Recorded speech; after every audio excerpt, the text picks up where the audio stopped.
Hey everyone! Welcome back to ZoomInData. This is episode 5 of our KQL Concepts Deep Dive series. Today we are exploring KQL data types and the dynamic nature of how the language handles data. If you missed the previous episodes, especially the one on engine internals, they are worth checking out.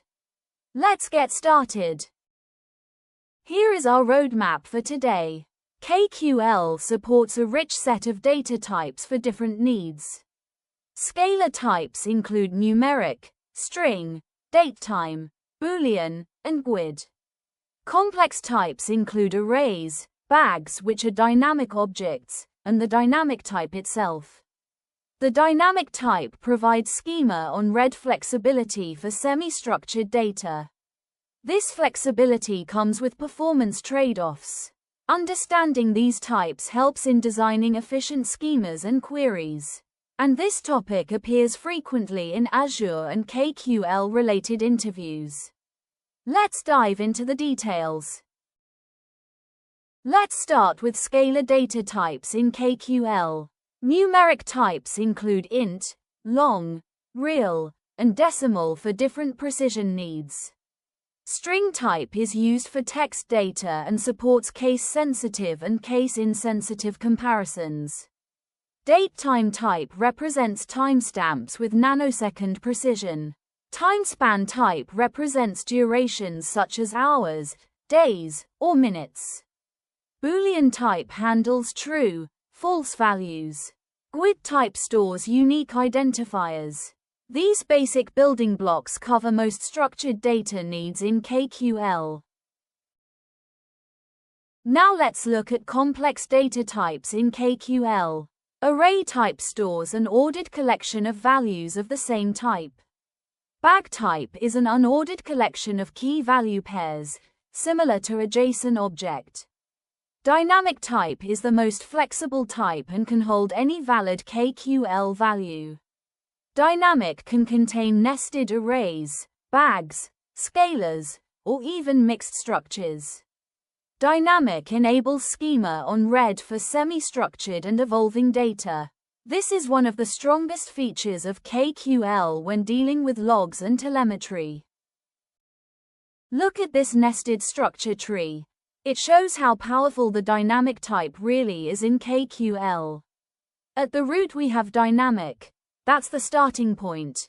From there it branches out to scalars like int, string, and datetime, then to arrays with square brackets, bags with curly braces for key value pairs, and even nested dynamic structures that can go deeper. See the light bulb icons on the flexible branches like array and bag. That's the schema-on-read power. You don't need to define everything up front.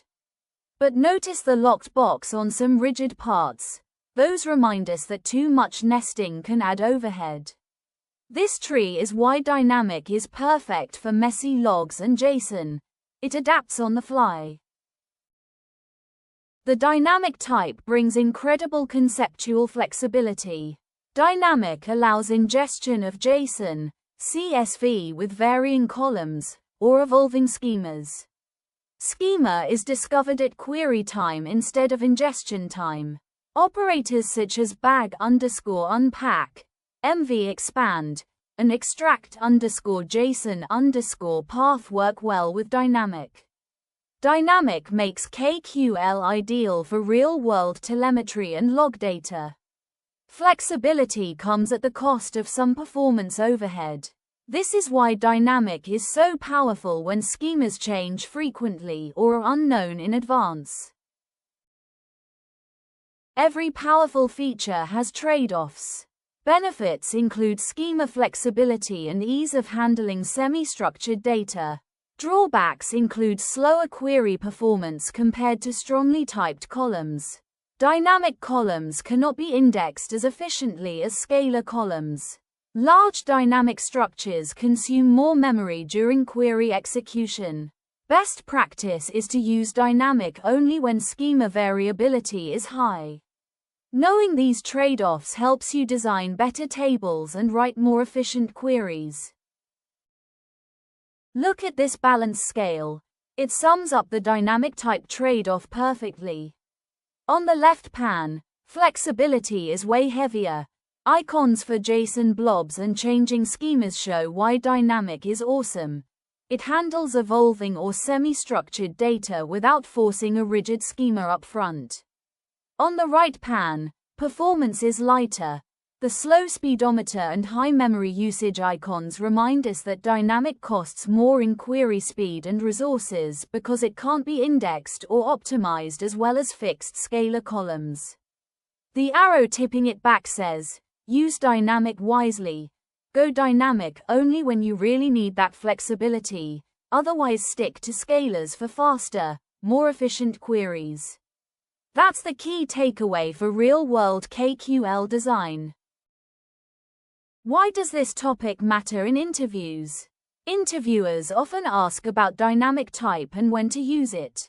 Questions include, explain the dynamic type in KQL, and what are the performance implications? Understanding trade-offs shows deeper knowledge of KQL design. This topic appears in Azure Data Engineer and Sentinel Analyst interviews.